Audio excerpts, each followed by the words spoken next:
Hi, good afternoon. This is Aurelio Porfiri. I'm sorry if for some days I was not available on the newsletter, but I have some health problem that now hopefully are resolving, so I cannot dedicate myself to my many usual activities.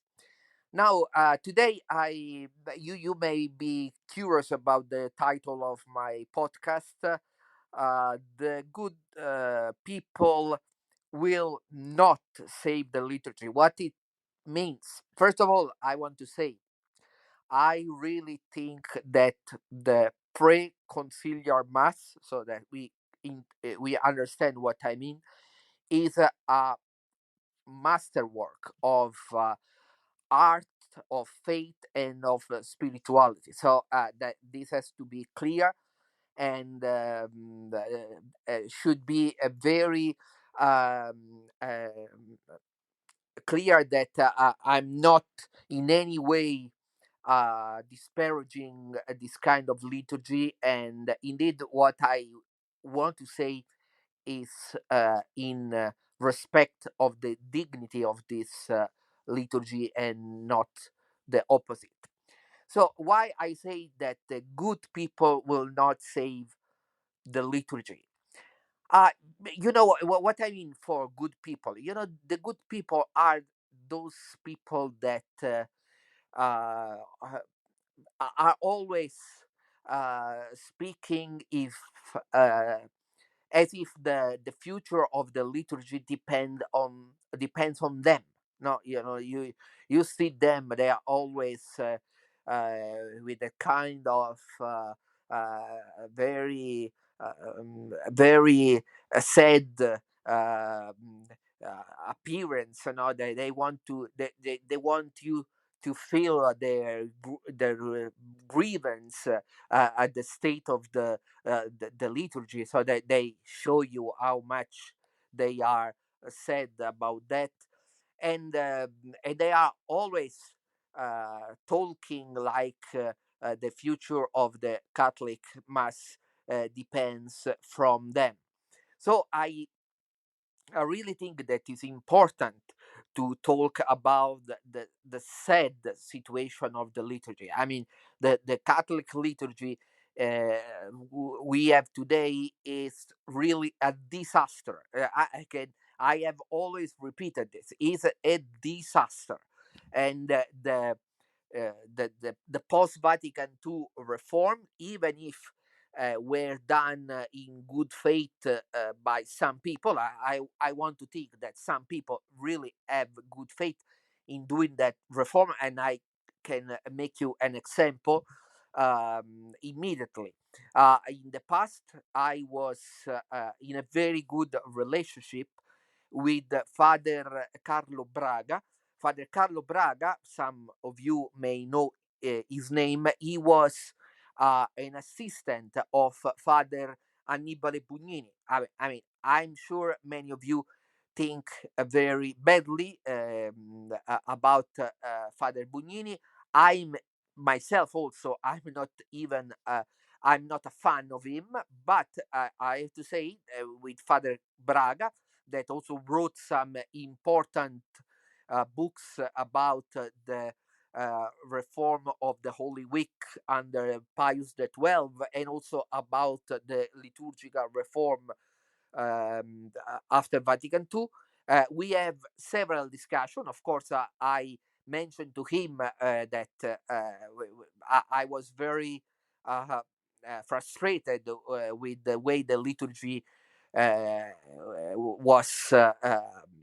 was celebrated, and the music was awful, and blah blah blah. And I really can say that, of course, he was a strong defender of the Vatican II and the liturgical reform, but I can really see he was very honest. I mean, he really trusted that that was the the good thing to do, and he also told me that many years ago now, because he died, I think, 10 to 15 years ago. He told me that, of course, he was also very dissatisfied from the way the liturgical reform was evolving. So I really think that there are people that, with good intention, have done what they have done. But of course, there are also people, I think, that uh, have not so good intention. But now we don't talk about them. I think that we should be very careful to make in a way that, with the excuse of the liturgy, we create a sort of the ghetto in the ghetto. Meaning that there are some people that, with the excuse of defending the liturgy, uh, they defend the liturgy because they think make them look better and open to them more possibilities for their personal business or agenda. So I think one should be very careful about this. That not everyone that is there standing and pretending to be the like the knight to defend the good liturgy, that of course, I repeat, is something that we should preserve. But not everyone that is doing this is in really good faith, and we should be very careful about these people, because they don't do the interest of the good, right defense of the liturgy, but they, in a certain way, are doing the opposite, because they create a sort of ghetto of what they think to be the good people. So the people that have in their hands the destiny of the Catholic faith, but indeed it's not like this. The Catholic faith is in the hands of the Lord, and if He is not doing something about the faith, we will be lost. Of course, we know the promise of Jesus that He will be with the church until the end of the time. So uh, we uh, we can only stick to this promise, because, of course, if we talk with our human understanding, I mean, myself, I say really, it's everything lost. I mean, it is really something that I don't want to know anything about this. But I also don't want to become like the people that like make themselves like the model of what a good Catholic should be. Myself, I'm not, and I don't want to be considered a good model of a Catholic. I know very well my shortcomings. I know I am a sinner, and this is what I always want the people to know about me. But despite me being a sinner, I hope that the Lord also can work with someone like me, and through my writing and my music and my speeches, I can make in a way to let the people understand the importance of what we are losing. So the object of what I'm doing is not strictly myself, but I try, despite my falling and my shortcomings, and my being not certainly a model of Catholic faithful, but despite this, and and also, I don't only say despite this, but also thanks to this in a certain way, because these sufferings, the when you can feel the sufferings of the sinner, when you don't think yourself you are good, so you are good, you don't need to uh, understand about the sufferings of the people that sin, but they try always to come up and to continue their journey.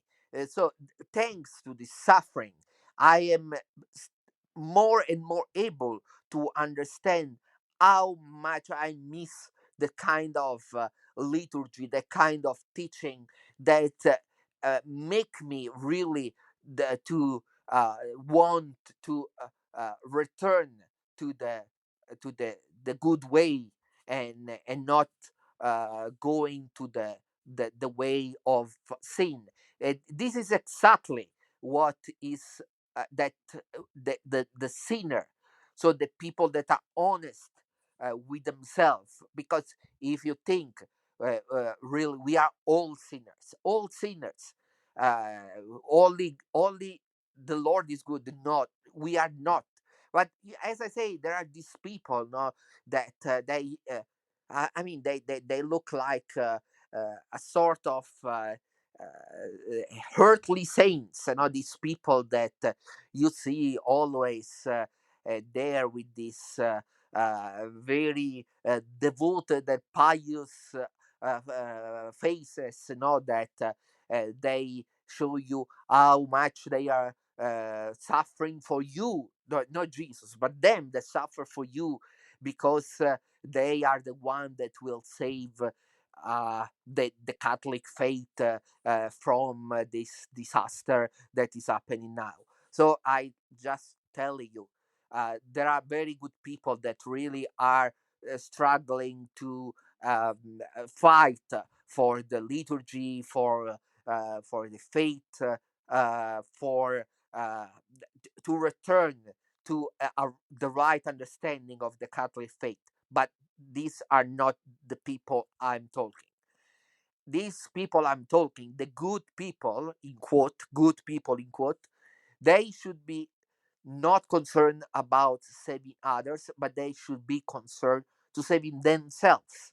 Because this kind of hypocrisy, so the people that pretend to be, so good, but then they only follow their personal agendas, then they have to account everything in the time that they will be in front of the Lord, as every one of us. So when I will be in front of the Lord, I will tell you, Lord, you know what I have done. You know, my sin are always in front of you. You know very well I try to do something good for you. Then now you give your judgment. Thank you very much for listening to this podcast. I hope you like it. And please subscribe to Cantus newsletter. And I hope to see you soon in our newsletter and podcast. Bye bye.